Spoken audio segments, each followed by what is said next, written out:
سورہ فاتحہ 100 مرتبہ پڑھ کر جو دعا مانگی جائے وہ قبول ہوتی ہے۔ سورہ بقرہ کی تلاوت سے شیطان گھر سے بھاگ جاتا ہے۔ آیت الکرسی پڑھنے سے محتاجی دور ہوتی ہے۔ سورہ کہف کو ہمیشہ پڑھنے والا دجال کے فتنوں سے محفوظ رہے گا۔ والدین کی قبر پر ہر جمعہ سورہ یاسین کی تلاوت کرنے سے اس کی حروف کی تعداد کے برابر ان کے گناہ بخش دیے جاتے ہیں۔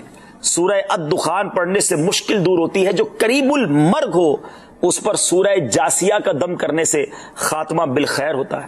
سورہ حجرات کا پڑھنا اور دم کر کے پینا گھر میں خیر و برکت کے لیے مفید ہے۔ سورہ قاف پڑھنے سے جو باغ ہوتے ہیں ان کے پھلوں میں کثرت ہوتی ہے۔ سبحان اللہ۔ سورہ رحمان 11 بار پڑھنے سے تمام مقاصد پورے ہوتے ہیں۔ سورہ واقعہ جو شخص روزانہ پڑھے گا اسے کبھی فاقہ نہ ہوگا۔ سورہ ملک کو ہر رات پڑھنے والا عذاب قبر سے محفوظ رہے گا۔ سورہ مزمل کو 11 بار پڑھنے سے ہر مشکل آسان ہو جاتی ہے۔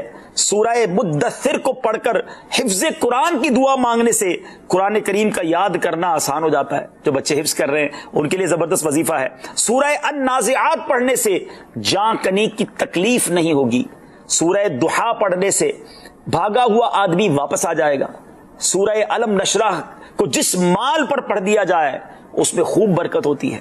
سورہ تین و تین والزیتون جو ہے 3 مرتبہ پڑھنے سے اخلاق و کردار بہتر ہوتے ہیں۔ سورہ علق میں جوڑوں کے درد کا علاج ہے۔ سورہ قدر جو صبح و شام پڑھے اللہ عز و جل اس کی عزت بڑھا دے گا۔ سورہ بینہ برس اور یرکان کا علاج ہے۔ جس آدمی یا جانور کو نظر لگی ہو اس پر سورہ عادیات کا دم مفید ہے۔ سورہ قارعہ پڑھنے سے بلاؤں سے حفاظت رہتی ہے۔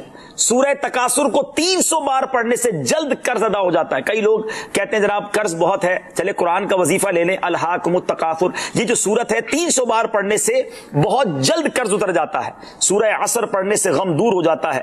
سورہ ہمزہ اور سورہ فیل دشمن کے شر سے حفاظت کے لیے، اور سورہ قریش جان کی حفاظت کے لیے بڑی مجرب ہے، بڑا کمال کا وظیفہ ہے۔ سورہ ماعون بڑی مشکل کے وقت میں پڑھنا بہت مفید ہے۔ سورہ کوثر کی تلاوت سے بے اولاد صاحب اولاد ہو جاتا ہے۔ کئی بے اولاد بھی وظائف مانگ رہے ہوتے ہیں۔ سورہ کافرون چوتھائی قرآن کے برابر ہے۔ سورہ زلزال نصف قرآن کے برابر ہے۔ سورہ اخلاص تہائی قرآن کے برابر ہے۔ اور سورہ فلق اور سورہ ناس سے جن اور شیطان اور حاسدوں کے شر سے حفاظت رہتی ہے۔ پھر کیوں نہ ہم قرآن سے دوستی کر لیں، کیوں نہ قرآن کو اپنا ورد بنا لیں۔